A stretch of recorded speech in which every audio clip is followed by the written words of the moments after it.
Hello everyone, welcome to Brahmi Academy. आज का हमारा टॉपिक है यूनिट 6। यूनिट 6 है आपका भारत और मध्य प्रदेश की अर्थव्यवस्था, economy of India and Madhya Pradesh. उसमें आपको एक टॉपिक मिलेगा आत्मनिर्भर मध्य प्रदेश।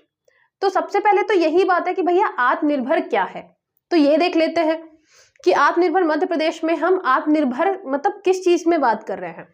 तो आपको जो आत्मनिर्भर है सीधे सीधे समझ में आ रहा है आत्मनिर्भर। आत्मनिर्भर मतलब स्वयं पर निर्भर होने की हम बात कर रहे हैं, स्वयं पर निर्भर होने की बात कर रहे हैं, है ना। स्वयं पर निर्भर मतलब हम आत्मनिर्भर मध्य प्रदेश की बात कर रहे हैं। तो अब मध्य प्रदेश जो है वो स्वयं पर निर्भर होगा, तो किस किस चीज में निर्भर होगा, तो हम ये देखेंगे कि जो आपका मध्य प्रदेश है हम उसको मध्य प्रदेश को हर क्षेत्र में अग्रणी बनाने की कोशिश करेंगे, अग्रणी बनाने की दिशा में कुछ काम करेंगे, ठीक है। अग्रणी बनाने की दिशा में काम करेंगे। जब हम आत्मनिर्भर मध्य प्रदेश की बात करेंगे तो हम मध्य प्रदेश को हर क्षेत्र में अग्रणी बनाने की बात करेंगे, मध्य प्रदेश को आगे ले जाने की बात करेंगे, ठीक है। बनाने की दिशा में काम करेंगे, ठीक है। और क्या काम करेंगे, उसके अलावा हम काम करेंगे जो मध्य प्रदेश के नागरिक हैं, जो मध्य प्रदेश के समस्त नागरिक हैं, जो समस्त नागरिक हैं उनका भी क्या हो, विकास हो, उनका भी डेवलपमेंट हो। मतलब जब हम आत्मनिर्भर बनने की बात करते हैं तो मध्य प्रदेश का आत्मनिर्भर बनना मतलब मध्य प्रदेश खुद हर क्षेत्र में अच्छा करे, अच्छा परफॉर्म करे। जैसे आपका आर्थिक सेक्टर है और उसके अलावा जितने भी सेक्टर हैं सब में अच्छा परफॉर्म करे। साथ ही साथ जो मध्य प्रदेश के नागरिक है, जो यहाँ की जनता है वो भी डेवलप करे, है ना, हर सेक्टर में बहुत अच्छा करे। तो इसके लिए क्या किया गया है, इसके लिए गवर्नमेंट ने फिर एक पूरा रोड मैप तैयार किया। रोड मैप मतलब हमें कैसे, पूरा रोड मैप का क्या मतलब है, रोड मैप मतलब हमें कैसे, रोड मैप टारगेट कैसे हमें बनाने हैं, मतलब टारगेट कैसे अचीव करना है। तो एक टारगेट बनाया, टारगेट के लिए हमने एक फिक्स किया भाई टाइम की, इतने टाइम लिमिट में हमें ये अचीव करना है, उसमें हमने स्पेसिफाई किया। और रोड मैप जब हमने बनाया कि हम मध्य प्रदेश को कैसे आत्मनिर्भर बनाएंगे, तो हमने बहुत सारे लोगों से क्या लिए, सुझाव लिए। ऐसा नहीं कि बस गवर्नमेंट बैठी और उसने बना दिया, गवर्नमेंट ने बहुत ज्यादा लोगों से, जो भी विशेषज्ञ हैं अलग अलग फील्ड के, जैसे चीफ सेक्रेटरी वगैरह हो गए, अपने अपने फील्ड के बहुत सारे विशेषज्ञ हो गए, सबसे सलाह ली, तब कहीं जाके आपका एक रोड मैप तैयार किया कि भाई ये चीजें होनी चाहिए आत्मनिर्भर मध्य प्रदेश बनाने के लिए। तो क्या निकल के आया सामने, जब हम बात करते हैं आत्मनिर्भर मध्य प्रदेश की, तो निकल के ये आया लास्ट में कि भैया आत्मनिर्भर मध्य प्रदेश के लिए हमें 4 चीजों पे फोकस करना पड़ेगा। तो 4 पिलर निकल के आए यहाँ पे, 4 पिलर, ठीक है। आपको 4 मेन चीजें निकल के आई। एक तो हो गया आपका भौतिक अवसंरचना, भौतिक अवसंरचना, ये क्या है, ये है आपका फिजिकल इंफ्रास्ट्रक्चर, फिजिकल इंफ्रास्ट्रक्चर, ठीक है। फिजिकल इंफ्रा आपको पता ही है कि जब हम बात करेंगे किसकी, आत्मनिर्भर बनने की बात करेंगे, तो अब बात करेंगे कि भाई ठीक है फैक्ट्री वैक्ट्री कोई यहाँ पे आए और लगाए तो हमारे यहाँ रोजगार हो, लोगों को काम मिले और हम आगे बढ़े। तो उसके लिए सबसे पहले ये बात है कि भाई आपके यहाँ रोड होनी चाहिए, आपके यहाँ गाड़ियां होनी चाहिए, परिवहन ट्रांसपोर्ट का सिस्टम होना चाहिए, आपके यहाँ एनर्जी होनी चाहिए। तो भौतिक अवसंरचना, फिजिकल इंफ्रास्ट्रक्चर बहुत इंपॉर्टेंट है। फिर दूसरा क्या होना चाहिए, आपके यहाँ होना चाहिए सुशासन। सुशासन मतलब, सुशासन मतलब आपके यहाँ भाई कोई फैक्ट्री आई तो ये नहीं कि आपको जो आपकी प्रशासन है, जो आपका एडमिनिस्ट्रेशन है वो सहायता नहीं कर रहा, ईज ऑफ डूइंग बिजनेस होना चाहिए, आपके जो नियम कानून है वो बहुत आसान होने चाहिए, जो भी आपके बिजनेस ओनर्स हैं उनके लिए। उसके अलावा अगर कोई प्रॉब्लम आती है तो जो निपटारा है शिकायतों का वो बहुत जल्दी होना चाहिए, तो सुशासन होना चाहिए। गवर्नमेंट की जितनी भी योजनाएं हैं, जितनी भी आपके साइट्स वगैरह हैं ऑनलाइन अवेलेबल होनी चाहिए, है ना, सारी चीजें। उसके अलावा क्या होना चाहिए, उसके अलावा हम ध्यान देंगे भैया, जब हम लोगों पे ध्यान देंगे, मैंने बोला ना कि यहाँ के नागरिकों को भी क्या होना चाहिए, डेवलपमेंट होना चाहिए, तो स्वास्थ्य और शिक्षा पे ध्यान देंगे। अगर हमारे यहाँ कोई फैक्ट्री आ भी गई, ठीक है, हम आत्मनिर्भर बनने की ओर काम कर रहे हैं, हमने फैक्ट्री वैक्ट्री सब लगवा ली, तो हमें लोग चाहिए होंगे काम करने के लिए। लोग कैसे चाहिए होंगे, पढ़े लिखे चाहिए होंगे, उनके पास कौशल होना चाहिए, स्किल डेवलपमेंट होना चाहिए उनका। तो इसके लिए हम शिक्षा पे काम करेंगे, हम स्किल पे काम करेंगे, उनका स्वास्थ्य अच्छा रहना चाहिए तो हम चिकित्सा पे काम करेंगे, है ना। हेल्थ और एजुकेशन बहुत इंपॉर्टेंट है। फिर चौथी चीज क्या हो गई, फिर हम बात करते हैं, चौथा पिलर जो है आपका वो है अर्थव्यवस्था और रोजगार। अर्थव्यवस्था और रोजगार, तो मतलब जब हमारे यहाँ हम अर्थव्यवस्था को अपनी स्ट्रॉन्ग करेंगे और रोजगार प्रोवाइड करेंगे, तब तो आपके नागरिकों का विकास होगा, तब तो मध्य प्रदेश आत्मनिर्भर बनेगा। ठीक है, तो ये आपके मेन 4 पिलर हैं। ये 4 पिलर है, फिजिकल इंफ्रास्ट्रक्चर, भौतिक अवसंरचना, सुशासन, आपका जो गुड गवर्नेंस है, स्वास्थ्य और शिक्षा, आपका हेल्थ एंड एजुकेशन, अर्थव्यवस्था और रोजगार, जो आपका एम्प्लॉयमेंट है एंड इकोनॉमी। ठीक है, ये आपके 4 पिलर हैं किसके, आत्मनिर्भर मध्य प्रदेश के। और यहाँ पे एक टर्म आता है आपका, ये आता है आत्मन। आत्मन एक ये शब्द आता है जिसका अभी हम देखेंगे फुल फॉर्म क्या होता है। तो ये आपका एक शब्द आता है आत्मन, जो कि जब हम रोड मैप बना रहे थे तो हमें ये टारगेट लेके चल रहा, मतलब हम ये टारगेट लेकर चल रहे थे कि हमें ये आत्मन अचीव करना है। ठीक है, और यहाँ आप 4 पिलर याद रखिएगा, इसी को हम अभी डिटेलिंग में पढ़ेंगे। ये 4 पिलर आपको डिटेल में पढ़ना है कि हमारे एक पिलर में क्या क्या काम ऐसा करेंगे जिससे आपका मध्य प्रदेश जो है वो आत्मनिर्भर बने, खुद पे निर्भर बने, और उसके जो लोग हैं उनका भी डेवलपमेंट हो, वो भी खुद आत्मनिर्भर बने। ठीक है, चलिए देखते हैं।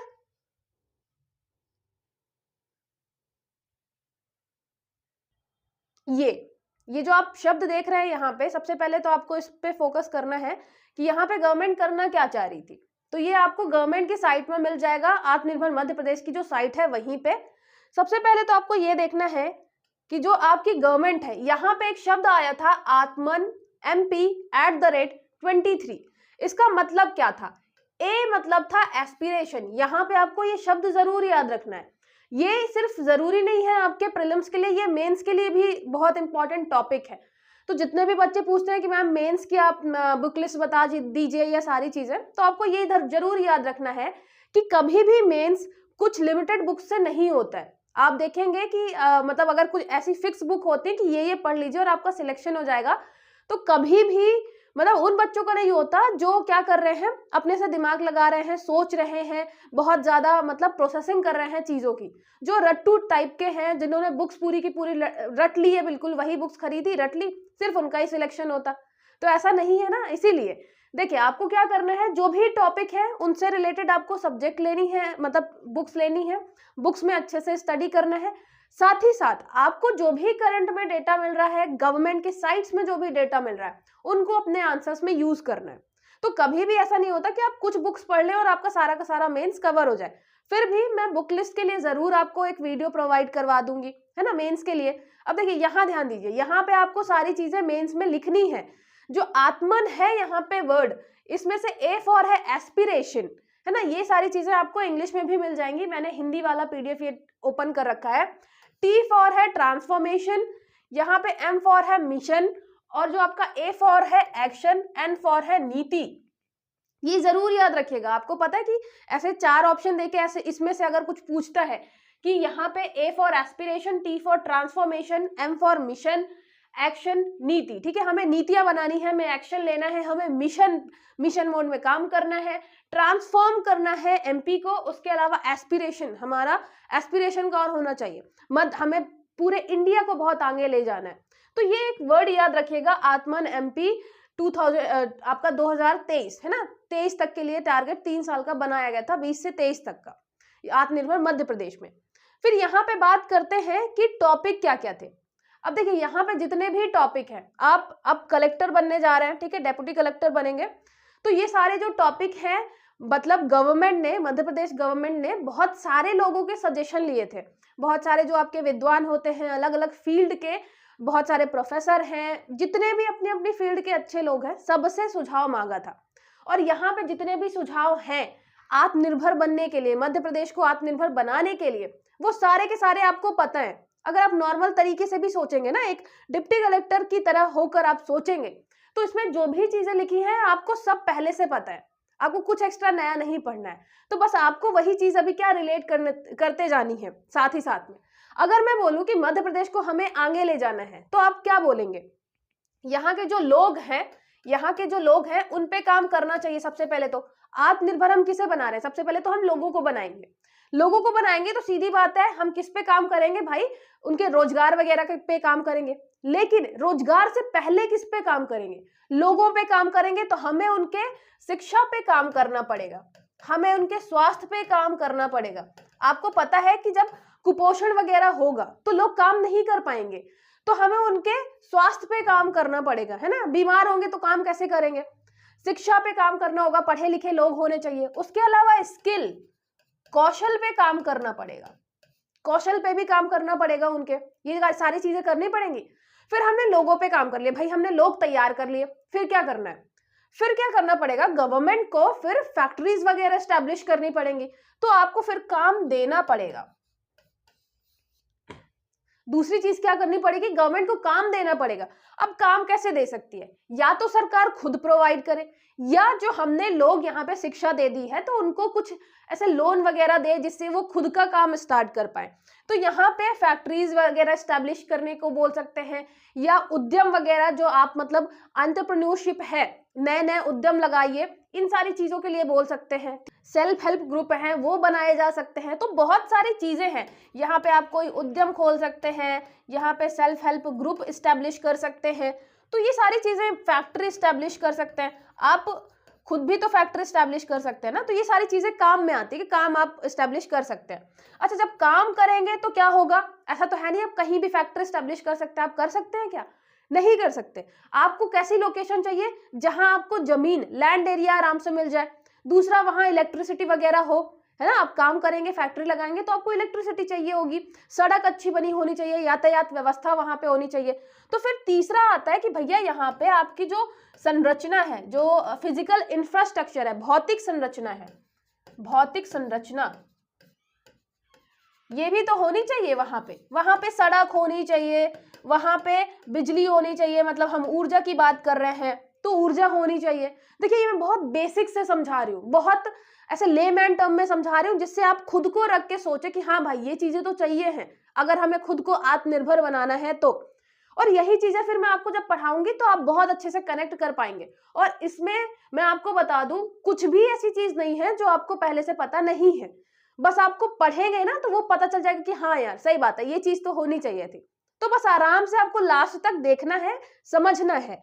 यहाँ पे हमने बात की, हमें सड़क चाहिए, हमें ऊर्जा चाहिए, हमें परिवहन की सुविधा चाहिए, भैया गाड़ी वाड़ी आ जाए, है ना, ये सारी चीजें चाहिए। इसके अलावा क्या चाहिए, इसके अलावा चौथी चीज आपको चाहिए, चौथी चीज, 1 2 3, चौथी चीज हमें चाहिए कि वहां पे जो सरकार है, सरकार की जो जितने भी प्रशासन वगैरह सारी चीजें हैं, वो क्या करे, अपने कामों के लिए ट्रांसपेरेंसी बरते, मतलब वहां पे पारदर्शिता हो जो भी काम करे। अब ऐसा नहीं कि हमने टेंडर डाला है, किसी और ने टेंडर डाला है, तो वहां पे अंदर ही अंदर करप्शन चल रहा है और हमें कभी मिला ही नहीं, हमें मौका ही नहीं मिला। तो यहाँ पे हम बात करते हैं फिर सुशासन की,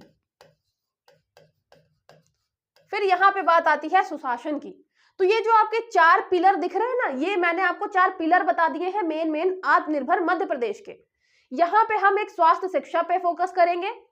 काम मतलब यहाँ पे हो गया आपका उद्यमिता, देखिए यहाँ पे अभी आएगा और बता दूंगी मैं। फिर आएगा आपका भौतिक संरचना, तो भौतिक अधोसंरचना पे फोकस करेंगे, और उसके बाद सुशासन पे फोकस करेंगे कि भाई जो गवर्नमेंट है, ऐसा तो नहीं है कि मतलब वहां पे रिस्पॉन्सिबिलिटी नहीं ले रही किसी भी चीज की। हमारे यहाँ तक कोई भी प्रॉब्लम आ रही है, हम जाके कंप्लेन कर रहे हैं कि भाई नगर निगम में ऐसा ऐसा हो रहा है, तो ध्यान ही नहीं दे रही है, वहां का कचरा ही नहीं हटा रही, कुछ भी हो सकता है ना। तो यहाँ पे जो सरकार है वो क्या करे, जवाबदेही सुनिश्चित करे। उसके अलावा क्या हो, पारदर्शिता हो। इसका क्या मतलब होता है, पारदर्शिता मतलब ट्रांसपेरेंसी, जवाबदेही मतलब रिस्पॉन्सिबिलिटी, रिस्पॉन्सिबिलिटी हो, अकाउंटेबिलिटी ले, ये सारी चीजें होनी चाहिए। हमें सारे के सारे जितने भी आपके लोग हैं उनको सारी चीजें क्या हो, ऑनलाइन अवेलेबल हो। जितने भी आपके क्या होते हैं, योजनाएं वगैरह हैं, जितने भी हमारे लिए योजनाएं वगैरह आ रही हैं, जो भी हमें गवर्नमेंट से इंफॉर्मेशन चाहिए, वो सब ऑनलाइन हो। तो ये सब सारी चीजें आपके किस में आएंगी, सुशासन वगैरह में आएंगी। ठीक है, तो ये बेसिक 4 पिलर आपको समझ में आ गए। बेसिक चीजें हैं, 4 पिलर आपके कौन कौन से होंगे जब हम आत्मनिर्भर मध्य प्रदेश बनाने की बात करेंगे। तो ये चीज आपको समझ में आ गई। फिर देखते हैं, देखिए सबसे पहले आपको क्या हो गया, यहाँ पे हम सबसे पहले बात कर रहे हैं भौतिक अधोसंरचना, मतलब फिजिकल इंफ्रास्ट्रक्चर की, फिजिकल इंफ्रा की बात कर रहे हैं। फिजिकल इंफ्रा में क्या क्या होना चाहिए? फिजिकल इंफ्रा में जैसे सड़क, हमारे पास रोड होनी चाहिए। सड़क के अलावा पर्यटन और यात्रा। अच्छा, जब हमारे हम आत्मनिर्भर कब बनेंगे? जब हमारे यहाँ बाहर के लोग आएंगे, घूमेंगे, पर्यटन टूरिज्म को बढ़ावा मिलेगा, हमारे गवर्नमेंट को पैसा मिलेगा, तो हम कहीं ना कहीं अच्छा परफॉर्म करेंगे, तो टूरिज्म होगा। नगरीय विकास एवं आवास। नगर का जब हम क्या करें, विकास करें, हम जब सिटी डेवलप करें तो हमें क्या करना है, बहुत सारी चीजों का ध्यान रखना पड़ेगा कि ऐसे तो नहीं है कि बिल्कुल रैंडम हम कर देंगे नगरों का विकास, हम सस्टेनेबल तरीके से करेंगे। सतत विकास हमें करना पड़ेगा, हमें मतलब लैंड का भी ध्यान रखना पड़ेगा, हमें वायु प्रदूषण का भी ध्यान रखना पड़ेगा, जो आपके गरीब लोग हैं उनको आवास भी देना पड़ेगा।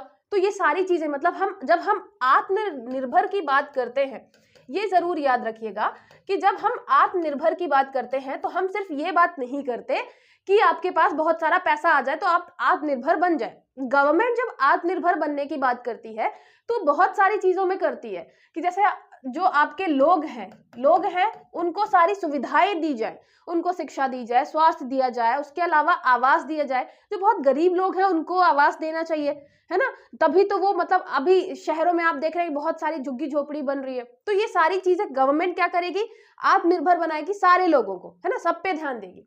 उसके अलावा सीधी बात है, हम पैसे की बात तो करते ही हैं कि हम ऐसी बहुत सारी चीजें करेंगे जिससे हमारे यहाँ उद्यम बढ़े, जिससे हमारे यहाँ पैसा आए, ठीक है, उससे भी हम आत्मनिर्भर बनेंगे।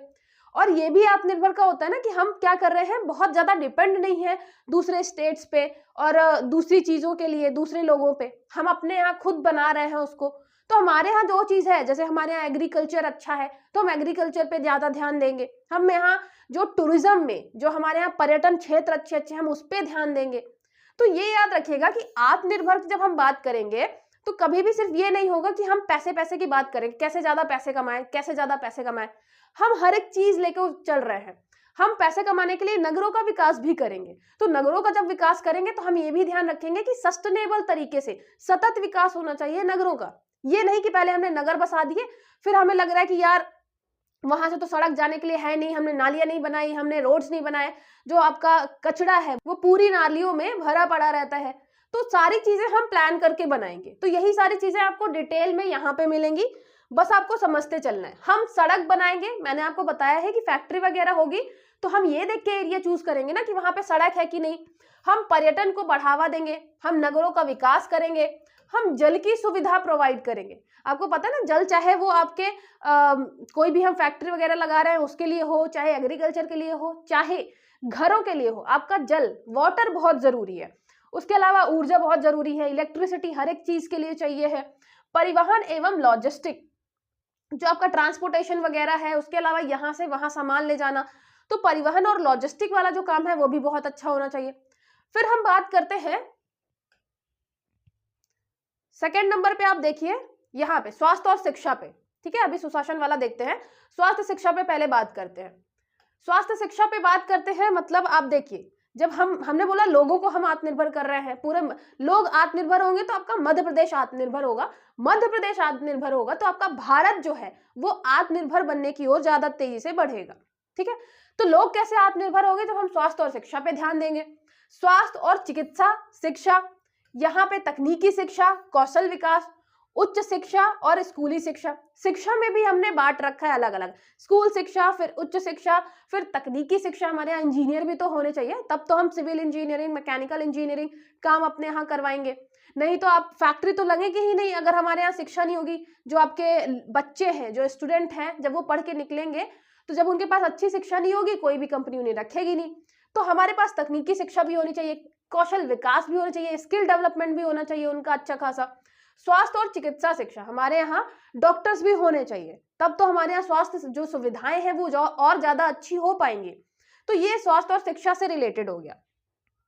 फिर बात करते हैं अर्थव्यवस्था और रोजगार के बारे में। मैंने बताया ना आपको, लोग हैं तो उनको काम देना है हमें, तो अर्थव्यवस्था और रोजगार, कृषि एवं संबंधित सेक्टर। आपको पता है मध्य प्रदेश की इकोनॉमी एग्रीकल्चर बेस्ड है, हमारे यहाँ एग्रीकल्चर बहुत ज्यादा हो रहा है। तो हम जब बात करेंगे रोजगार की, हम जब अपनी मध्य प्रदेश की अर्थव्यवस्था को आगे बढ़ाने की बात करेंगे, आत्मनिर्भर की बात करेंगे, तो हम इस पे तो फोकस करेंगे ही कि हमारे जो एग्रीकल्चर है और उससे रिलेटेड जो भी सेक्टर है, जैसे कि आपका पोल्ट्री वाला हो गया, मुर्गी पालन, मछली पालन, जितनी भी चीजें हैं, पशुपालन, उस पर ध्यान देंगे क्योंकि हमारा वो स्ट्रॉन्ग सेक्टर है। उसके अलावा उद्योग और कौशल, हम उद्योग भी लगाएंगे, उद्योगों में काम करने के लिए अपने लोगों को कौशल भी देंगे। उसके अलावा प्राकृतिक संसाधन, हमारे पास जो भी प्राकृतिक संसाधन है, चाहे वो खनिज संसाधन हो, चाहे वन संसाधन हो, सबका हम अच्छे से यूज करेंगे क्योंकि हमें रोजगार देना है। उसके अलावा हमें अर्थव्यवस्था अपनी अच्छी करनी है, पैसे भी तो कमाने हैं। उसके अलावा व्यापार और वाणिज्य को भी बढ़ावा देंगे। हम चाहेंगे कि हमारे यहाँ जो चीजें हैं वो बाहर भी निर्यात हो, एक्सपोर्ट हो बाहर, तो व्यापार और वाणिज्य को बढ़ावा देंगे। अब देखिए, इनमें से ऐसी कोई चीज नहीं है जो आपको पता नहीं थी कि आत्मनिर्भर मध्य प्रदेश बनाने के लिए आपको क्या क्या चाहिए। बहुत सिंपल सी चीजें हैं, एग्रीकल्चर सबसे ज्यादा होता है तो उस पर ध्यान देंगे। उसके अलावा जो भी उससे रिलेटेड सेक्टर है, मछली पालन, मुर्गी पालन, उस पर ध्यान देंगे। उद्योगों पे ध्यान देंगे, कौशल पे ध्यान देंगे, हमारे यहाँ जो प्राकृतिक संसाधन है, नेचुरल रिसोर्सेस हैं, उस पर ध्यान देंगे। व्यापार और वाणिज्य, जो आपका ट्रेड एंड बिजनेस है, उस पर ध्यान देंगे। तो ये सिंपल सी चीजें हैं। फिर आपका एक क्या आता है, सुशासन। मैंने बताया कि भाई आप फैक्ट्री तो ठीक है खोल लेंगे, फिर दिक्कत आती है कि आपका जो मैनेजमेंट है, सुशासन है, वहां का प्रशासन ही ध्यान नहीं दे रहा। प्रशासन नहीं ध्यान दे रहा, इसके लिए हमें भैया सुशासन पे भी तो ध्यान देना पड़ेगा। जैसे क्या हो गया, लोक सेवाओं का प्रदाय, ई गवर्नेंस पे हम फिर फोकस करेंगे कि हमें जितनी भी गवर्नमेंट की योजनाएं हैं, गवर्नमेंट के जो भी काम है, हमें ऑनलाइन ही मिल जाए। उसके अलावा गवर्नमेंट इमर्जिंग टेक्नोलॉजी का यूज करके हमें ज्यादा से ज्यादा लाभ प्रोवाइड करे। इमर्जिंग टेक्नोलॉजी जैसे आपको पता है, इंटरनेट ऑफ थिंग्स हो गया, आर्टिफिशियल इंटेलिजेंस हो गया, क्लाउड कंप्यूटिंग हो गई, ये सारी चीजें, बिग डेटा हो गया। फिर पारदर्शिता, पारदर्शिता आपकी ट्रांसपेरेंसी, जवाबदेही, सार्वजनिक भागीदारी, हम पब्लिक का पार्टिसिपेशन भी चाहते हैं काम में। गवर्नमेंट मान लीजिए कोई काम कर रही है, तो आत्मनिर्भर कब बनेगा मध्य प्रदेश, जब गवर्नमेंट जो भी काम करेगी उसका जो है सोशल ऑडिट हो, लोग जाके देखें कि काम कैसा हो रहा है, गवर्नमेंट ने जो बोला था वही हो रहा है कि नहीं हो रहा है। इससे क्या होगा, धीरे धीरे गवर्नमेंट के ऊपर भी भरोसा बढ़ेगा, काम अच्छा होगा, तो साथ ही साथ हमारा मध्य प्रदेश आगे बढ़ेगा। तो आप देख रहे हैं सारी चीजें आपको ये पता है, बस क्या है, आप कनेक्ट करेंगे एक दूसरे से और समझते चलेंगे। और यही सेम चीजें आपको अपने मेंस की कॉपी में भी लिखनी है कि अगर हम आत्मनिर्भर मध्य प्रदेश बनने की बात करेंगे या हम किस फील्ड में क्या अच्छा कर सकते हैं। यहाँ पे जो भी सजेशन है बहुत बड़े वो विशेषज्ञों ने दिया है, बहुत बड़े बड़े लोगों ने दिया है, तो आपको ये सारे के सारे फैक्ट जो है अपनी मेंस में सजेशन में आप यूज कर सकते हैं कि भाई वहां पे दिया था, इन्होंने बोला है, आप यहाँ पे भी अभी कर सकते हैं। जो भी हमारे यहाँ की कमियां चल रही है, मध्य प्रदेश की कोई योजना की कमी है, तो आप ये सुझाव दे सकते हैं। ठीक है, तो यहाँ पे ये समझिएगा कि आपका ये सारा चीज मेंस में भी काम आएगा। फिर विनियमों का अद्यतन एवं सरलीकरण, अब यहाँ पे आप देखेंगे मॉडर्नाइजेशन बहुत जरूरी है। मॉडर्नाइजेशन, सरलीकरण मतलब यहाँ पे सिंपल होना चाहिए। जब हम क्या बोलते हैं, ईज ऑफ डूइंग बिजनेस की बात करते हैं कि हमारे यहाँ जो लॉ है बहुत पुराने हैं, तो हमें लॉ चेंज करने चाहिए, मॉडर्न टाइम के हिसाब से बनाने चाहिए। तो ये भी एक प्रॉब्लम आ जाती है जब हम आत्मनिर्भर बनने की ओर जाएंगे। भाई आपके यहाँ कोई फैक्ट्री आएगी तो ये जरूरी हो जाएगा ना कि आप बहुत सिंपल सिंपल रूल कानून बना के रखें, उनके लिए समझने में आसान हो, ईज ऑफ डूइंग होगा। फिर जब हम कोई भी प्रॉब्लम होगी तो शिकायत कहाँ पे करेंगे, तो शिकायत निवारण के लिए भी कोई ना कोई होना चाहिए। शिकायत निवारण एवं मानव संसाधन प्रबंधन, आपका ह्यूमन रिसोर्स का मैनेजमेंट, तो ये शिकायत वगैरह के लिए भी होना चाहिए। ये आपकी जो चीजें हैं, ये पूरी की पूरी चीजें, यही पूरे आपके आत्मनिर्भर मध्य प्रदेश में हम पढ़ने वाले हैं डिटेल में। अब जैसे हमने सड़क की बात करी, हमने बात करी पर्यटन की, है ना, परिवहन, जल, नगरीय विकास, ये सारी चीजें फिर आप डिटेल में पढ़ेंगे कि हमें इसमें क्या क्या करना चाहिए, है ना। फिर सुशासन में जैसे ये सारी चीजें हैं, तो सुशासन में क्या क्या करना चाहिए, तब जाके हमारा मध्य प्रदेश जो है वो आत्मनिर्भर बन पाएगा। अब देखिए, आत्मनिर्भर मध्य प्रदेश बनने के लिए ऐसा नहीं है कि सिर्फ हम लोगों पे काम कर लें या फिर हम सिर्फ बहुत सारी फैक्ट्री लगा दें। गवर्नमेंट को भी अपने एंड में काम करना पड़ेगा, गवर्नमेंट को सुधार करने पड़ेंगे नियम कानून में, शिकायत के लिए, शिकायत निवारण के लिए कुछ काम करने पड़ेंगे। तो इसमें आप आत्मनिर्भर की जब बात करेंगे तो यहाँ पे जो आपका मतलब डिवीजन है वो ऐसे होगा कि भाई गवर्नमेंट को कुछ काम करने पड़ेंगे अपने एंड पे, जैसे सुशासन वगैरह हो गया नियम कानून में। उसके अलावा लोगों के लिए काम करना पड़ेगा, तो लोगों के लिए क्या काम करेंगे, जैसे कि आपका शिक्षा हो गया, स्वास्थ्य हो गया, ये सारी चीजें प्रोवाइड करेंगे, है ना। और उसके अलावा आपकी अधोसंरचना है वो चीजें प्रोवाइड करेंगे। उसके अलावा अर्थव्यवस्था और रोजगार प्रोवाइड करने के लिए बहुत सारी चीजें करेंगे। चलिए, सबसे पहले हम देखते हैं सबसे पहले इसमें बहुत सारी चीजें आपको मिल जाएंगी। अभी यहाँ पे क्या करना है, आपको जाना है, ये आपका पीडीएफ है पूरा का पूरा, ये रहा आपका भौतिक संरचना, अधोसंरचना। यहाँ पे फिजिकल इंफ्रास्ट्रक्चर की बात कर रहे हैं हम। फिजिकल इंफ्रास्ट्रक्चर में अब सबसे पहले हमें क्या करना है, ये 3 साल का रोड मैप जो है वो तैयार किया गया था। 3 साल का रोड मैप। सबसे पहले हम बात करेंगे किसकी, सड़क की। अब आप खुद सोचिए, आप एक डिप्टी कलेक्टर हैं, अगर हम आत्मनिर्भर भारत की बात करें और हम बात करें कि यार सड़क जो है ना, सड़क को हमें क्या करना है, अच्छा बनाना है, तो आप क्या क्या चीजें सजेस्ट कर सकते हैं, क्या क्या होना चाहिए। सबसे पहले तो कि हमारे यहाँ ये फास्ट ट्रैक विकास होना चाहिए। जो जितनी भी हमारे यहाँ मतलब रोड्स हैं, तो फास्ट ट्रैक रोड ज्यादा से ज्यादा होनी चाहिए, जिससे एक जगह से दूसरी जगह बहुत जल्दी कनेक्ट किया जा सके। तो सबसे पहला तो यही हो गया, फास्ट ट्रैक जो है वो विकास होना चाहिए। जैसे एग्जाम्पल हो गया आपका चंबल प्रोग्रेस वे, ठीक है, तो ये आपका चंबल प्रोग्रेस वे एग्जाम्पल हो गया। अब ये सारी चीजें आपको स्टेटमेंट के रूप में कहां पे मिल जाएंगी, प्रीलिम्स में क्वेश्चन के रूप में। आपको पता है 4 स्टेटमेंट दे देगा, पूछेगा इनमें से कौन सा सत्य नहीं है, तो ये याद रखिएगा, ये सारे आपके स्टेटमेंट आ सकते हैं। और ये नॉर्मल है। सड़क में आप हमेशा सोचेंगे कि फास्ट ट्रैक रोड होनी चाहिए, जल्दी से कनेक्ट करे। उसके अलावा क्या होना चाहिए, जब हम क्या करें, सड़कों के विकास हेतु बेहतर योजना निर्माण, जब हम उसका विकास करें तो योजना का निर्माण, मतलब जब योजना बनाएं तो बहुत बेहतर होनी चाहिए। साथ ही साथ साइंटिफिक ट्रैकिंग सर्वे जो है वो होना चाहिए। तो आप देखिए यहाँ पे आपने एक और चीज सजेस्ट करी, साइंटिफिक ट्रैफिक सर्वे होना चाहिए साइंटिफिक तरीके से। और जैसे होता है ना, गूगल पे आपको बता देता है कि यहाँ से ट्रैफिक है, आप दूसरे मोड़ से जाइए, सेम ऐसे ही तो ये साइंटिफिक ट्रैफिक सर्वे हो। जब आपकी सिटी मेट्रो सिटी टाइप की, जैसे कि आपका हो गया मिनी मुंबई, इंदौर में ट्रैफिक ज्यादा है, तो उसके लिए हम बहुत अच्छे तरीके से क्या कर सकते हैं, साइंटिफिक ट्रैफिक सर्वे का यूज कर सकते हैं। उसके बाद क्या होगा, जो आपके टोल प्लाजा है, इनका मतलब उद्देश्य था कि आने वाले 6 माह में सभी जो टोल प्लाजा है वो कंप्यूटरीकृत होने चाहिए और वहां पे फास्ट टैग जो है आपका वो हर जगह लगा होना चाहिए। तो ये भी सिंपल सी चीज है भाई, आप सड़क पे ध्यान देंगे, जल्दी से जल्दी कनेक्टिविटी बताएंगे, बढ़ाने के लिए आप क्या करेंगे कि टोल प्लाजा पे हम एक तो फास्टैग लगाएं, उसके अलावा सारी चीजें क्या हो, कंप्यूटर बेस्ड हो, जिससे बहुत कम टाइम लगे। फिर यहाँ पे बाजार वगैरह से कितना क्या लोन लिया, ये सारी चीजें नहीं पढ़नी है। फिर हमें पढ़नी है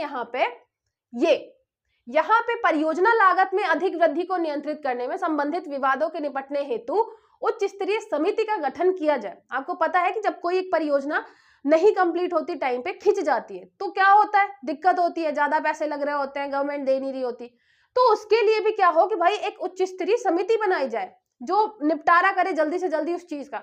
ये नहीं कि आप फास्टैग रोड बनाने लग गए लेकिन वो कंप्लीट ही नहीं हुई, आधा काम बचा हुआ है, लोग और परेशान हो रहे हैं, तो आत्मनिर्भर आप बन ही नहीं पाएंगे, टाइमली चीजें नहीं होंगी। तो ये भी आप मतलब समझ रहे हैं, बिल्कुल कॉमन सी चीज है, इसमें भी कोई दिमाग लगाने की जरूरत नहीं है, ये हमें करना ही पड़ेगा।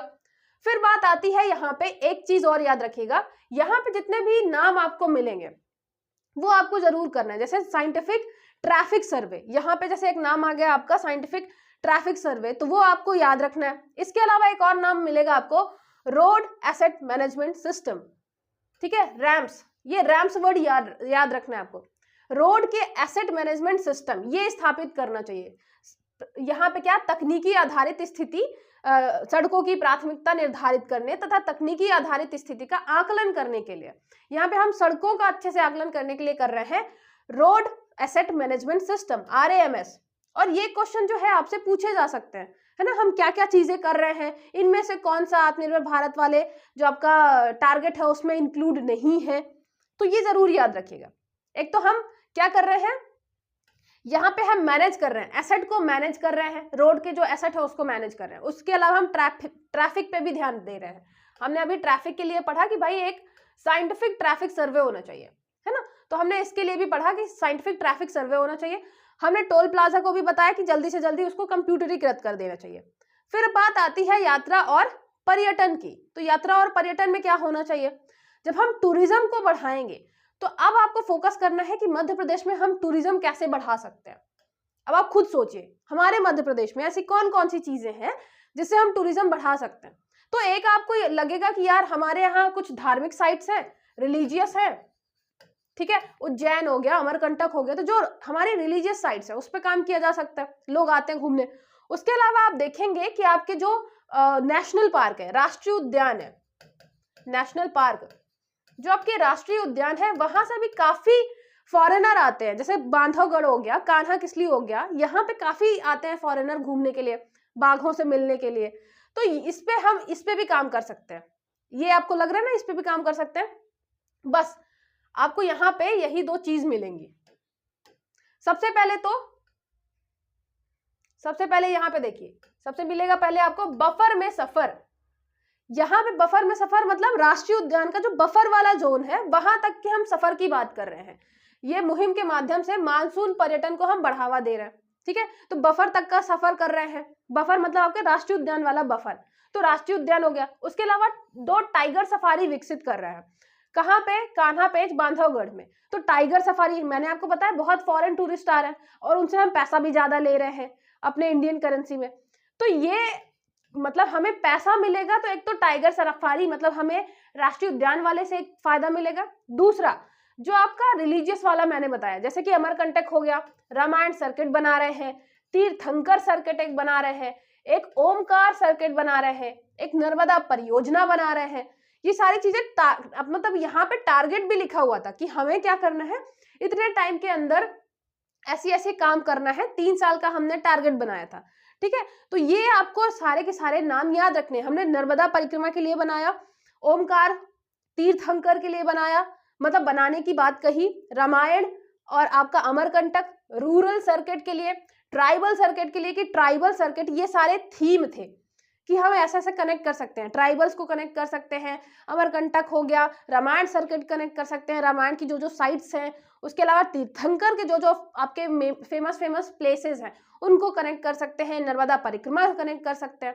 तो ये सारी चीजें भी आपकी बिल्कुल सिंपल है। टूरिज्म में जो भी मध्य प्रदेश में टूरिज्म प्लेसेस होंगे उनको बढ़ाने के लिए हम अलग अलग उपाय कर सकते हैं। मतलब ऐसा नहीं कि उज्जैन को अब हम उज्जैन को और कैसे डेवलप करें, हम उसकी बात नहीं कर रहे, हम ओवरऑल डेवलपमेंट की बात कर रहे हैं कि उज्जैन जैसा भी है, अब हम आगे क्या कर सकते हैं। तो हमने क्या किया, एक और सर्किट बना दिया उज्जैन से कनेक्ट करते हुए कि आप भैया महाकालेश्वर देख रहे हो तो जाके थोड़ा ममलेश्वर भी देख के आओ। ऐसा हम क्या कर रहे हैं, कनेक्टिविटी बढ़ा रहे हैं, हम ऐसा सर्किट बना रहे हैं। तो ये जो सर्किट वर्ड है ना, ये इसी के लिए है, ठीक है। यहां से क्या होगा, सीधी बात है, हम टूरिज्म पर्यटन और बढ़ाएंगे। सिर्फ महाकालेश्वर घूमने गए थे तो हम वहां पे ममलेश्वर भी घुमवा रहे हैं, और वहां पे क्या होगा, ये आत्मनिर्भर मध्य प्रदेश की ओर एक आपका कदम होगा, सरकार को पैसे मिलेंगे।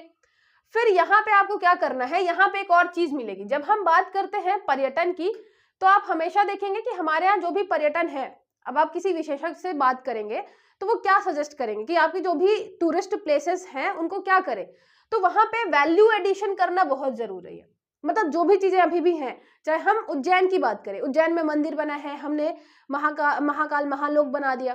तो जो भी चीजें हम वैल्यू एडिशन की बात करते हैं कि अब आगे क्या कर सकते हैं और क्या वैल्यू ऐड कर सकते हैं, तो उसमें हो गया जैसे अनुभव पर्यटन, एक्सपेरिमेंटल टूरिज्म जो है, एक्सपेरिमेंटल टाइप का, जैसे रोपवे, आपने कहीं पे रोपवे बनवा दिया, संग्रहालय बनवा दिया तो लोग संग्रहालय घूमने जा रहे हैं, डायमंड टूर करवा दिया। उसके अलावा साड़ी बनाना, कहीं गए तो मतलब जैसे मान लीजिए चंदेरी वाला इलाका घूमने गए तो आपने बना रखा है टूरिज्म वाला प्लेस जहां पे आप चंदेरी बना सकते हैं, लोगों को इंटरेस्ट आएगा, लोग उस चीज के पैसे देंगे, सीखेंगे, मतलब थोड़े टाइम के लिए ही सही लेकिन इंटरेस्ट लेंगे। तो वो क्या चीज है, आपका टूरिज्म बढ़ा रही है। वो गए वापस, उन्हें मजा आई तो थोड़े टाइम बाद फिर आएंगे, लोगों को बताएंगे।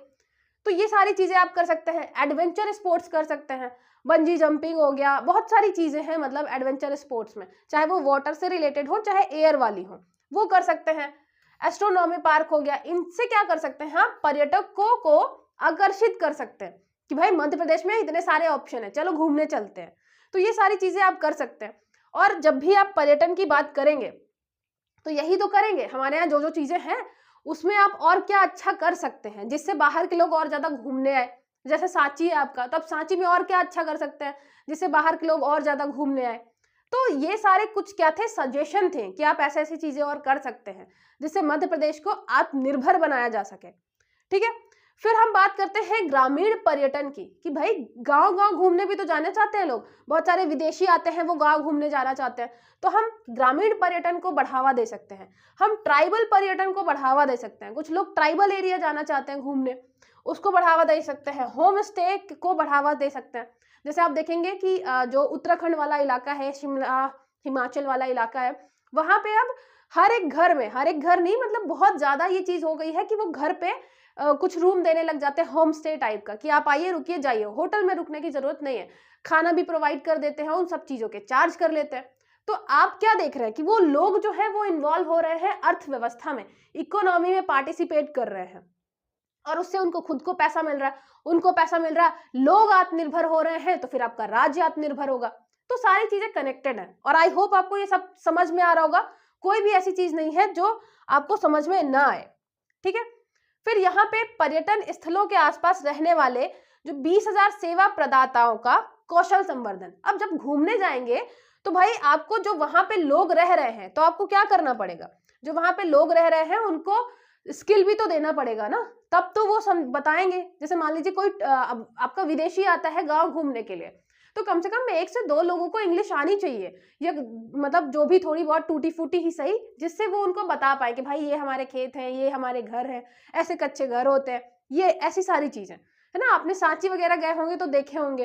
तो टूरिस्ट अगर आते हैं तो हमें क्या, वहां पे सेवा प्रदाता मतलब सेवा देने के लिए लोग भी होने चाहिए, चाहे वो आपके टूरिस्ट गाइड हो, उसके अलावा खाने वाली पीने वाली चीजें जो है उसको प्रोवाइड करने वाले हो, होटल से रिलेटेड चीजें हो, है ना। तो ये सारी सेवा देने के लिए कोई ना कोई हम क्या करेंगे, फिर हम कौशल संवर्धन करेंगे, हम स्किल प्रोवाइड करेंगे। तो ये भी बेसिक सी चीज है कि अगर आप किसी भी गांव को सोच रहे हैं पर्यटन या ट्राइबल एरिया को पर्यटन स्थल बनाने का, तो फिर वहां के लोगों को आपको कौशल भी देना पड़ेगा। फिर हम बात करते हैं नगरीय विकास और आवास की। अब हम अगर आत्मनिर्भर बनने की बात करेंगे तो सीधी बात है हम नगरों के विकास की बात करेंगे। जब ज्यादा से ज्यादा नगर होंगे, नगरों की व्यवस्था बहुत अच्छी होगी, तभी तो हमारे यहाँ लोग जो है आगे बढ़ पाएंगे, हमारे यहाँ फैक्ट्रीज वगैरह भी आएंगे, हमारे यहाँ लोग उद्योग चालू करेंगे। तो हम किस पे फोकस करेंगे? अब जब हम नगर का विकास करेंगे तो कुछ चीजें दिमाग में रखनी पड़ेंगी, जैसे समावेशी शहरी विकास, हमें सस्टेनेबल डेवलपमेंट करना पड़ेगा। समावेशी विकास मतलब आपका sustainable development, sustainable city development, शहरी, ये सारी चीजें आपको मैं प्रोवाइड करवा दूंगी इंग्लिश में भी। अभी सिर्फ हम एक टाइम पे एक ही पीडीएफ ओपन कर सकते हैं, इसलिए मैंने सिर्फ हिंदी का ओपन कर रखा है। तो जब हम समावेशी शहरी विकास की बात करते हैं, मतलब हम सस्टेनेबल डेवलपमेंट की बात कर रहे हैं। पहले जो सिटी का डेवलपमेंट हो गया तो हो गया भाई, अब जब हम करेंगे, जब सिटी डेवलपमेंट पे फोकस करेंगे, तो हम ये भी देखेंगे कि सस्टेनेबल तरीके से हो, हर एक व्यक्ति को हम उसमें क्या कर रहे हैं, इंक्लूड करके चल रहे हैं। तो सबसे पहले तो यही आता है कि खाद्य सुरक्षा और रात्रिकालीन आश्रय आजीविका। बहुत सारे लोग बाहर से भी आएंगे मध्य प्रदेश में काम करने, अभी तो मध्य प्रदेश वाले जा रहे हैं, लेकिन जब हम अपना काम आगे बढ़ाएंगे, आत्मनिर्भर बनने की ओर बढ़ेंगे, तो हमारे यहाँ लोग आएंगे, काम करेंगे। तो जैसे मान लीजिए इंदौर में ही काम कर रहे हैं, तो अब उनके पास घर नहीं है, तो रात्रिकालीन आश्रय व्यवस्था होनी चाहिए, क्योंकि हम सस्टेनेबल तरीके से आगे बढ़ने की बात कर रहे हैं। उसके अलावा खाद्य सुरक्षा, खाद्य सुरक्षा के लिए जैसे दीनदयाल रसोई योजना, यहाँ पे रात्रिकालीन आश्रय 135 आश्रय का विस्तार, यहाँ पे 100 केंद्र बनाए गए हैं दीनदयाल रसोई योजना के लिए, है ना, जिसमें आपको बहुत कम रुपए में खाना मिल जाएगा। तो ये सारी चीजें हम क्या फोकस कर रहे हैं, आत्मनिर्भर बनने में सस्टेनेबल, समावेशी, और सस्टेनेबल के साथ साथ समावेशी आपका हो गया, सॉरी सस्टेनेबल ही है, इंक्लूजन, इंक्लूसिव डेवलपमेंट की बात कर रहे हैं, है ना। सतत विकास जो है सस्टेनेबल तरीके से भी होना चाहिए, साथ साथ इंक्लूसिव होना चाहिए। इंक्लूसिव मतलब भाई जो आपके मजदूर हैं, जो रोड में बेचारे सो रहे हैं, उनको भी लेकर चलना है आपके किसमें, आत्मनिर्भर बनने की ओर। फिर देखिए, फिर आता है आजीविका। आजीविका के लिए क्या कर सकते हैं, तो आजीविका के लिए एक तो है आपका दीनदयाल अंत्योदय योजना। अब यहाँ पे योजनाएं आप हमेशा वैसे भी पढ़ते हैं, दीनदयाल रसोई योजना आपने पढ़ी होती है, दीनदयाल अंत्योदय योजना आपने पढ़ी होती है, उसके अलावा ये नेशनल अर्बन लिवलीहुड मिशन जो है ये भी आपने पढ़ा होता है, NEULM ये योजना। तो ये योजना आपने पढ़ी है, बस उसको कनेक्ट करना है आत्मनिर्भर मध्य प्रदेश वाले टॉपिक से, ठीक है। इसके अलावा ये आपके मतलब कम से कम क्या करना है, 1,50,000 गरीब परिवारों को स्व सहायता समूह, जो आपके सेल्फ हेल्प ग्रुप है, इनसे हमें जोड़ना है, जिससे क्या कर पाए, वो अपनी आजीविका अर्जित कर पाए किसी ना किसी माध्यम से। तो आप ऐसे ही तो करेंगे ना कि जो आपके अंत्योदय हैं उन पे काम करेंगे, जो और मतलब जो बहुत पिछड़े हुए हैं, हम यहाँ इंक्लूसिव की बात कर रहे हैं, समावेशी। जब समावेशी की बात करेंगे तो उन लोगों की बात करेंगे जो बहुत ज्यादा पिछड़े हुए हैं, जो कतार में बिल्कुल अंतिम में खड़े हुए हैं। तो इसलिए हम अंत्योदय की बात करते हैं, हम NULM की बात करते हैं, नेशनल अर्बन लिवलीहुड मिशन की बात करते हैं, हम स्व सहायता समूह की बात करते हैं। ठीक है, तो ये बहुत सिंपल सी चीजें हैं, इसमें मतलब इसमें भी मुझे नहीं लगता कि आपको ऐसा कुछ अलग से दिमाग लगाना पड़ेगा। समावेशी की बात करेंगे तो ये सारी चीजें तो करेंगे ही। फिर समावेशी में आपको पता है कि जो पथ विक्रेता होते हैं, जो सड़क में आपके ठेले वाले होते हैं, छोटी छोटी जो आपके दुकान लगा के रखते हैं, वो उनके लिए हम क्या कर रहे हैं कि हम उनके लिए पूंजी कार्यशील पूंजी के लिए ऋण उपलब्ध कराएंगे, मतलब लोन देगी गवर्नमेंट। ये भी आपको पता है भाई कि लोन वगैरह देती है, जिससे वो क्या कर पाए, अपना काम कर पाए। उसके अलावा कौशल विकास और रोजगार। अब आपको पता है कि भाई जब हम सस्टेनेबल डेवलपमेंट करेंगे, उसके अलावा इंक्लूसिव डेवलपमेंट की बात करेंगे, तो क्या करेंगे, हम कौशल विकास पे भी ध्यान देंगे। आपको स्किल भी तो देना पड़ेगा उन्हें। तो स्किल में हमने क्या किया है, 7 शहरों में स्टार्टअप इंक्यूबेशन केंद्रों का विकास किया है, 1 लाख बेरोजगार युवाओं का कौशल विकास करना है। तो ये हमारा टारगेट था कि हमें बहुत सारे स्टार्टअप इंक्यूबेशन सेंटर लगाने हैं 7 शहरों में। उसके अलावा कम से कम 1 लाख बेरोजगारों को हमें स्किल देना है, कौशल विकास करना है। ठीक है, और इसमें फिर बताया भी है कि कैसे हम अलग अलग चरणों में इंक्यूबेशन सेंटर लगाएंगे। पहले भोपाल और जबलपुर में, उसके बाद 20,000 युवाओं का पहले कौशल विकास किया, पहले 20,000 को किया हमने स्किल डेवलपमेंट। फिर इंदौर में इंक्यूबेशन सेंटर 30,000, फिर सागर, सतना, उज्जैन, ग्वालियर, यहाँ पे इंक्यूबेशन सेंटर और 65,000 युवाओं को स्किल डेवलपमेंट हमने दिया। अब यहाँ पे ये क्वेश्चन तो कभी नहीं आएगा कि पहले चरण में क्या टारगेट है, दूसरे चरण में क्या टारगेट है। ओवरऑल की बात आएगी कि भैया हमने जब बात की समावेशी विकास की, जब हमने इंक्लूसिव डेवलपमेंट की बात करी, तो हमने किन किन चीजों को मतलब इंक्लूड किया। हमने खाने पीने को किया, रात्रि में रुकने की बात की, हमने आजीविका की बात की, आपका लिवलीहुड भी होना चाहिए ना, अंत्योदय योजना की। फिर उसके अलावा हमने पथ विक्रेता के लिए काम किया, फिर कौशल विकास की बात करी। तो ये सारी चीजें हुई। फिर हम आवास की बात भी करेंगे, भैया घर भी तो नहीं ले पाएंगे ना वो, तो जो गरीब लोग हैं, शहरी गरीब लोग हैं, उनके आवास के लिए हम क्या करेंगे, कम आय वर्ग के जो आपके EWS वाले हैं वो घर बनवाएंगे। फिर कितने कब घर बनवाएंगे इससे भी कोई मतलब नहीं रहता है। उसके अलावा क्या करेंगे, ये AHRCs के अंतर्गत अतिरिक्त किराए की आवासीय योजना बहुत सारी बनाएंगे। उसके अलावा अगर 30,000 से कम है तो EWS को हम क्या करेंगे, क्रेडिट लिंक सब्सिडी प्रोवाइड करेंगे। और ये सारी चीजें आप मेंस में भी लिख सकते हैं कि हम क्या क्या कर सकते हैं इंक्लूसिव डेवलपमेंट के लिए। ठीक है, फिर बात करते हैं, अब हमने बात कर लिया नगरीय विकास हमारा चल रहा है, इंक्लूसिव डेवलपमेंट हो रहा है। उसके अलावा हम पर्यावरण सहयोगी और संवहनीय विकास की भी बात करेंगे ना। अब जब हम आत्मनिर्भर बनने की बात करेंगे तो हम ये तो नहीं करेंगे कि हमने मतलब अभी सारी की सारी चीजें यूज कर ली, हमने प्राकृतिक आपके जो संसाधन थे, रिसोर्सेज थे नेचुरल, उनको सबको एक्सप्लॉइट कर दिया, मतलब सब खत्म कर दिया, और बहुत ज्यादा पॉलीथीन का यूज कर दिया, सॉलिड वेस्ट मैनेजमेंट नहीं किया, मतलब जो आपका ठोस अपशिष्ट होता है उसका प्रबंधन नहीं किया, सारी चीजें ऐसे ही पड़ी हैं शहर में, ये सब तो नहीं करेंगे। हम ध्यान देंगे, है ना, आत्मनिर्भर बनने की ओर हम पर्यावरण का भी ध्यान देंगे। तो पर्यावरण सहयोगी संवहनीय विकास सुनिश्चित करना, पर्यावरण को साथ लेके चलेंगे। जैसे आपका सीवरेज आता है, सीवरेज में क्या होगा कि 49 शहरों में सीवरेज सिस्टम को कार्यशील बनाना। अब यहाँ पे स्पेशली हम ध्यान देंगे, जैसे नर्मदा किनारे जो शहर है, और उसके अलावा मॉनिटरिंग के लिए IT सिस्टम की स्थापना भी, जो आपका सीवरेज सिस्टम है मॉनिटरिंग भी करेंगे। मतलब ये भी जरूरी है कि जो गवर्नमेंट काम कर रही है उसको मॉनिटर करना। मॉनिटर किसी के भी थ्रू हो सकता है, चाहे वो सोशल ऑडिट हो, चाहे आप IT के थ्रू मॉनिटरिंग करें कि जो काम चल रहा है वो सही चल रहा है कि नहीं। इसमें भी आप देखेंगे नर्मदा किनारे जो शहर है उस पर ज्यादा फोकस किया गया है सीवरेज सिस्टम में, है ना। उसके अलावा सैनिटेशन में हमें क्या करना है, हमें ओपन डेफिकेशन फ्री बनाना है ना, बाहर जाके बिल्कुल शौच वगैरह बिल्कुल बंद करना है। तो यहाँ पे हमें ओपन डेफिकेशन फ्री बनाना है। उसके अलावा इंदौर को वाटर प्लस स्टेटस, आपको पता है वैसे भी इंदौर को वाटर प्लस स्टेटस मिल चुका है, ये 2020 का आपका टारगेट था, अचीव भी हो गया है। फिर यहाँ पे ये भी है कि हमें 200 ODF प्लस शहर बनाने हैं। फिर उसके बाद 350 पे फोकस करना है, उसके बाद फिर 378, टोटल 378। तो पहले 200 पे टारगेट करेंगे, फिर 300, फिर बचे हुए 78 पे। तो ऐसे हम क्या करेंगे, आगे बढ़ेंगे। तो आपके टारगेट थे ऐसे ही 3 सालों के लिए आपको मेन फोकस करना है कि हमने किन किन चीजों पे क्या किया था, फोकस कर रखा था।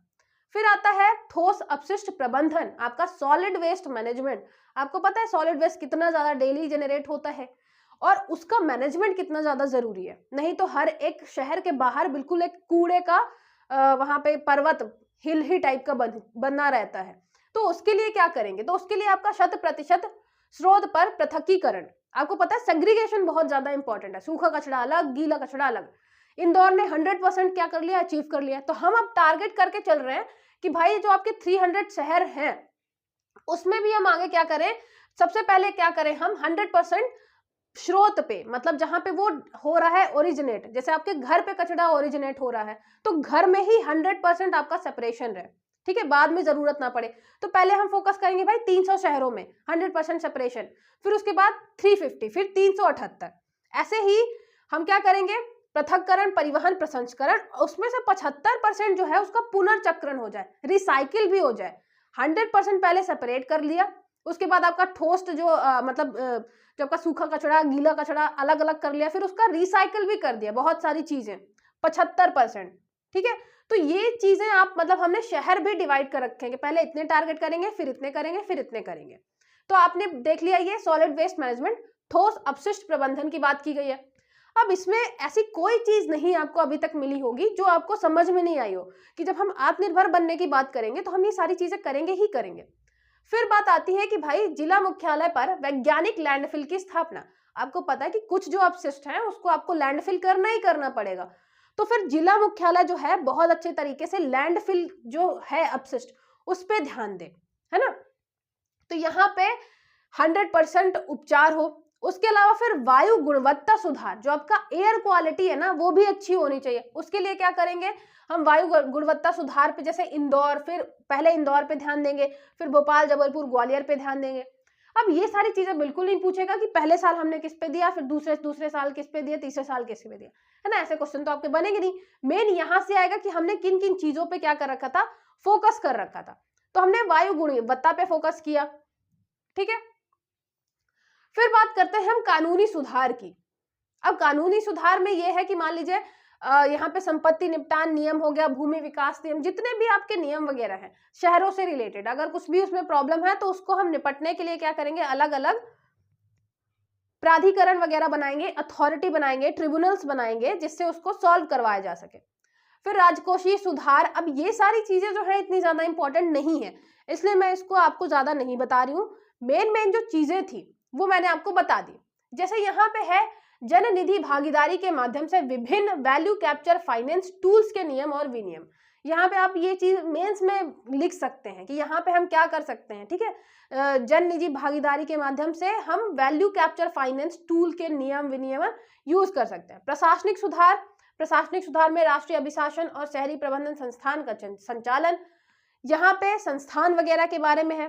फिर बात आती है कि जब हम सेवा, जो शहरी सेवा जब हम प्रदान कर रहे हैं तो उसकी गुणवत्ता में कैसे सुधार किया जा सकता है। अब आपके जैसे जो आप जैसे मतलब आप लोग सिलेक्ट होके जाएंगे, डिप्टी कलेक्टर बनेंगे, फिर हम यूपीएससी की बात करते हैं कि यूपीएससी में जो लोग हैं फिर जो आगे जब चीफ सेक्रेटरी वगैरह बनते हैं वो यही सारी चीजें कर रहे हैं। वो क्या कर रहे हैं, वो सजेस्ट कर रहे हैं कि आपको क्या करना है। अब हम ई गवर्नेंस में जो आपको सेवाएं दे रही है गवर्नमेंट, उसको और कैसे उसकी गुणवत्ता को, उसकी जो गुणवत्ता है उसको और अच्छे से कैसे बना सकती है। तो उसके लिए हम क्या करेंगे, सभी नागरिक सेवाओं को ऑनलाइन करना। सबसे पहले तो सभी सेवाओं को ऑनलाइन कर दीजिए आप। उसके अलावा फिर क्या करिए, जीआईएस आधारित संपत्ति सर्वेक्षण को पूरा करना है। तो संपत्ति सर्वेक्षण आपका सारा पूरा हो जाए, जीआईएस आधारित हो। भवन निर्माण अनुमति के साथ टाउन प्लानिंग हो, मतलब ऐसे कहीं भी कुछ भी घर नहीं बना रहे, टाउन प्लानिंग हो। उसके अलावा यहाँ पे ऑनलाइन भूमि उपयोग प्रमाण पत्र, मतलब सारी चीजें ऐसा है कि भाई ऑनलाइन आप ज्यादा से ज्यादा चीजें कर दो। उसके अलावा यहाँ पे एक जो ये शब्द है ये जरूर याद रखिएगा, मेंस में आपका बहुत ज्यादा ये काम आएगा। जल पूर्ति के लिए हम क्या क्या करेंगे। जल पूर्ति के लिए 100 पाइप जलापूर्ति परियोजनाओं को पूर्ण करना। 50 शहरों के लिए आईसीटी सक्षम स्काडा क्या है, supervisory control and data acquisition प्रणाली स्थापित करना। मतलब आपके पास डेटा होना चाहिए प्रॉपर जब आप बात करते हैं जल आपूर्ति की। है ना, कहाँ पे कितना ग्राउंड वाटर है, कितना कम हो रहा है, कितनी जरूरत है, कितना हमें और ज्यादा मतलब रेन वाटर हार्वेस्टिंग पे प्लान बनाना है, सारी चीजें। तो ये स्काडा वर्ड जो है ये आपके मेंस में बहुत काम आएगा, ये जरूर याद रखिएगा। आईसीटी सक्षम SCADA, supervisory control and data acquisition, इस पे काम करना है हमें। फिर यहाँ पे एक आपका आ गया शब्द स्टॉर्म वाटर ड्रेनेज, वर्षा जल नाला। 10 लाख से अधिक जनसंख्या के सभी शहर जहां पे बाढ़ नियंत्रण एवं जोनिंग के लिए या जीआईएस आधारित storm water drainage master plan. आपको पता है कि मतलब अगर ड्रेनेज सिस्टम खराब हो जाए तो पूरे के पूरे शहर में बाढ़ आ जाता है, और आप बहुत सारे शहरों में देख ही रहे हैं भारत के कि ये प्रॉब्लम है। तो इसके लिए भी प्लान बनाना जरूरी है, क्योंकि हम आत्मनिर्भर जब बनने की बात करेंगे तो ऐसा तो है नहीं कि प्लानिंग कुछ भी कर दी, कल को बहुत बड़ी फैक्ट्री आ गई मध्य प्रदेश में और फिर पता चला कि वहां पे आपका जो ड्रेनेज सिस्टम है, जो नाला है, वही जाम हो गया और फिर वहां पे बाढ़ आ गई। बाढ़ आ गई तो आपको पूरी की पूरी फैक्ट्री डूब गई, पूरी की पूरी मशीन खराब हो गई। तो फिर ऐसे तो कोई आएगा नहीं मध्य प्रदेश में, है ना, कोई भी कंपनी नहीं आएगी। तो आत्मनिर्भर बनने के लिए आप सिर्फ ये मत सोचिए कि यार हम ये सब क्यों कर रहे हैं, है ना। तो वाटर वेस्ट जो है आपका, सॉलिड वेस्ट मैनेजमेंट जो है, ठोस अपशिष्ट जो है, उसकी क्यों बात कर रहे हैं? क्योंकि अगर आपका शहर बहुत गंदा होगा, आपके मतलब शहर के आसपास चीजें प्रॉपर होंगी नहीं, तो कोई भी बड़ी फैक्ट्री आपके यहाँ आने को सोचेगी नहीं। बस इतना काफी तो नहीं है कि आपके यहाँ मतलब जगह हो, आपके यहाँ लोग थोड़ा पढ़े लिखे हो, मजदूर मिल जाए उनको, और भी चीजें वो देखेंगे, सरकार के नियम कानून कैसे हैं वो भी देखेंगे। इसीलिए आप देखते हैं कि ईज ऑफ डूइंग बिजनेस कितने ज्यादा जरूरी है। जब कंपनी कोई आती है हर चीज देखती है। तो आप ऐसे भी रिलेट कर सकते हैं कि ये सारी चीजें कितनी जरूरी है ना। पता चला आपके जो नाला है उसी से बाढ़ आई जा रही है। उसके अलावा आपको क्या करना है, बस आधारित इंट्रा सिटी पब्लिक ट्रांसपोर्ट। आप देख रहे हैं कि इंदौर वगैरह में कितना अच्छा पब्लिक ट्रांसपोर्ट हो गया, वो भी बहुत जरूरी है। पहले ट्रांसपोर्ट 14 शहरों से 20 शहरों तक हमें क्या करना है, विस्तार करना है, वाहनों की संख्या दुगनी करनी है। भोपाल इंदौर में मेट्रो जो रेल परियोजना है उसको 100% निविदा कार्यवाही। तो जितनी भी हम योजना कर रहे हैं उस पर भी अच्छे से काम करना है। फिर शहरों में रोशनी व्यवस्था, आपको शहर में रोशनी वगैरह का भी ध्यान देना पड़ेगा। इसके लिए एस्को मॉडल है आपका, एलईडी स्ट्रीट लाइट लगाना है 100 शहरों में। फिर बात करते हैं कि जीआईएस आधारित जो विकास योजनाएं हैं, इसमें ये भी है कि आप ज्यादा से ज्यादा जो आपकी कंप्यूटर बेस्ड सर्विसेज हैं, है ना, जो आईटी सेक्टर है उसका बहुत ज्यादा यूज करें। इसलिए जीआईएस आधारित विकास योजनाएं, कि आप जीआईएस का यूज करें जब भी योजनाएं बनाएं। इसलिए आप देखते हैं जीआईएस आपको डिटेल में पढ़ना पड़ता है मेंस में। फिर यहाँ पे हो गया ट्रांजिट ओरिएंटेड डेवलपमेंट, और यहाँ पे ट्रांसफर ऑफ डेवलपमेंट राइट्स का कार्यान्वयन। फिर बात करते हैं पेयजल की। पेयजल के लिए यहाँ पे आपको पता है कि बुरहानपुर और निवाड़ी में 100% कवर करना था मतलब जल, और हमने बुरहानपुर वगैरह में अचीव भी कर लिया कि 100% हमने पानी का क्या कर दिया है, ग्रामीण क्षेत्रों में पहुंचा दिया। तो ये देखिए बहुत मतलब आत्मनिर्भर भारत की ओर हम काफी कदम बढ़ा भी चुके हैं। इंदौर हमारा वाटर प्लस सिटी भी बन गया है। यहाँ पे हमें कनेक्शन देना था जल का 26 लाख घरों में। तो ये सारी चीजें बेसिक चीजें हैं कि जब आप आत्मनिर्भर की बात करेंगे तो सिर्फ पैसे की बात नहीं करेंगे, आप गांव हो गया, शहर हो गया, सबको डेवलप करने की बात करेंगे।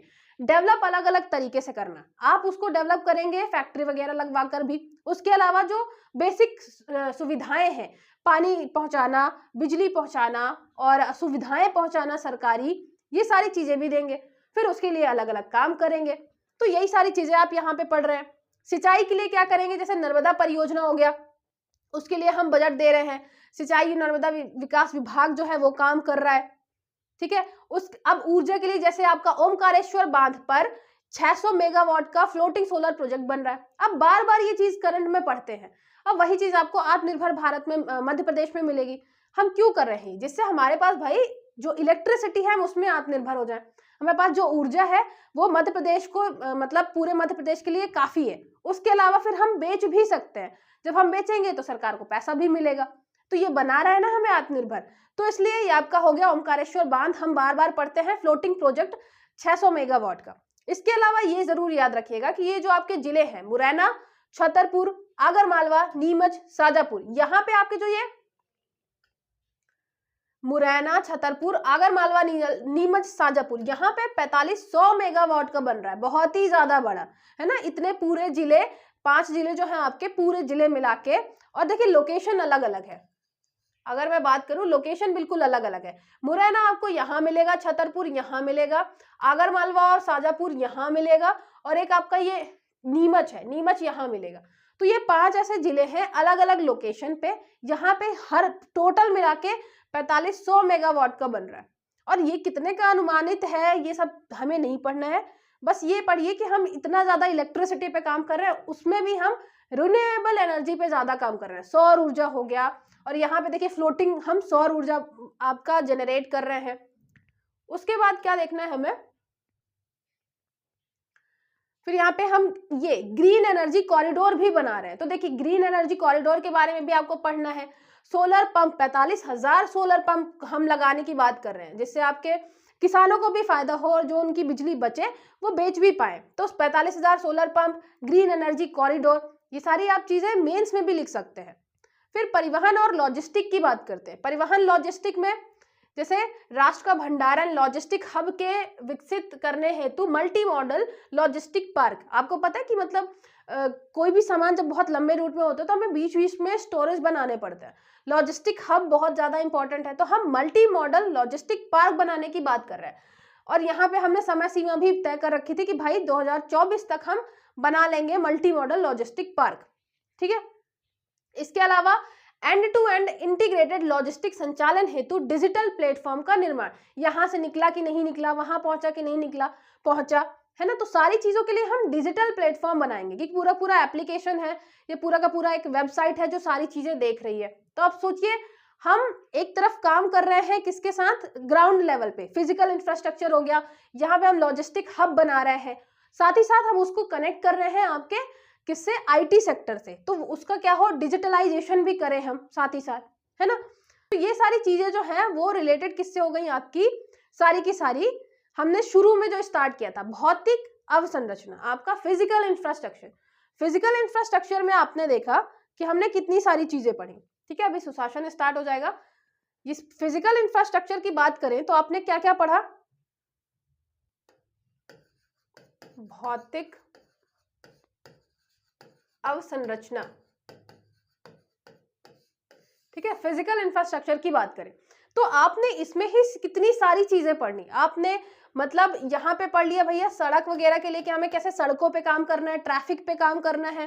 फिर उसके अलावा आपने पढ़ लिया कि कैसे हमें पर्यटन पे काम करना है ना। पर्यटन पे अलग अलग पर्यटन हमें बनाने हैं। सड़क में भी हमें कितनी अच्छी मतलब जो एक्सप्रेस वे वगैरह है उस पर ज्यादा काम करना है, पर्यटन पे काम करना है। उसके अलावा देख रहे हैं कि आप नगर, जो आपका नगर नियोजन है, ये नगरों का जो विकास है वो कैसा होना चाहिए, इंक्लूसिव होना चाहिए, है ना, समावेशी होना चाहिए। जो आपके छोटे छोटे लोग हैं उनको भी इंक्लूड करके चले। दीनदयाल अंत्योदय योजना, दीनदयाल आपकी जो रसोई योजना है, ये सारी चीजें आपने इसमें पढ़ी। उसके अलावा आपने देखा कि हम किसकी बात कर रहे हैं, हम एक्सपोर्ट वगैरह की बात कर रहे हैं, लॉजिस्टिक हब वगैरह बनाने की बात कर रहे हैं, तो लॉजिस्टिक हब वगैरह की बात कर रहे हैं।